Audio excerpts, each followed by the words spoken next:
बैसला जी से मेरे बहुत अच्छे संबंध थे और उनकी याद मुझे भी बहुत आती। आज मैंने उनके सुपुत्र को देखा तो मेरी आंख भर आई और वो मुझे याद आए। शानदार आदमी, ठंड के महीने में रेल की पटरियों पर लेटा रहा लेकिन अपनी बात मनवा के खड़ा हुआ। इतना इरादे का धनी आदमी था। कोई उसे खरीद नहीं पाया, कोई लालच हिला नहीं पाया, कोई धमकी डरा नहीं पाई। तो उस तरह के बनो, उनके रास्ते पे चलो। हमारे बहुत ही सम्मानित और बहुत ही संभावनाओं से भरे हुए थे राजेश पायलट जी, जो बहुत दूर तक जाते, लेकिन प्रतिज्ञा ने हमारे हाथ से उनको छीन लिया। उनकी और कर्नल किरोड़ी सिंह बैसला की मूर्ति का जो स्मारक बनने वाला है, मैं उसका आज सवेरे अनावरण करके आया हूँ। भारत के इतिहास में जितना बड़ा साम्राज्य प्रतिहारों का रहा, इतना ना राजपूतों का रहा ना जाटों का रहा।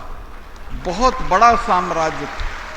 वो तो इतिहासकारों ने जिक्र नहीं किया उसका, लेकिन सही बात यह है कि एक वक्त में सारा देश दक्षिण के कुछ इलाके को छोड़ के वो आपके अधीन था, आप राज करते थे उस पर। आज से 40 साल पहले अजगर करके एक संगठन बनाया, अहीर, गुजर, राजपूत, जाट, और कहा कि अगर ये चारों इकट्ठा हो जाए तो दिल्ली को तो हम हाथ से छीन लेंगे।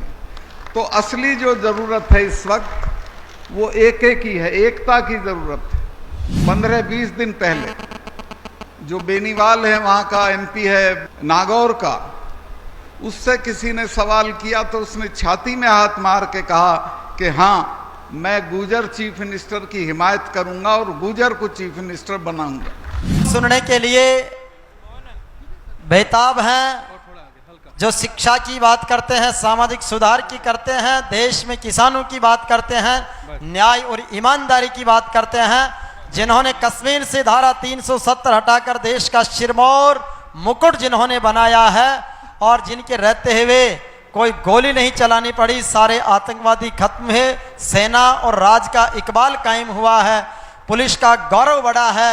ऐसे बहुत से नए आयाम स्थापित करने वाले 5 राज्यों के राज्यपाल रहने का गौरव और गांव की पंचायत से लेकर देश की संसद तक सदस्य रहने का गौरव जिन्हें है, ऐसे हम सबके आदरणीय महामहिम राज्यपाल मेघालय सम्मान्य श्री सत्यपाल मलिक साहब, हम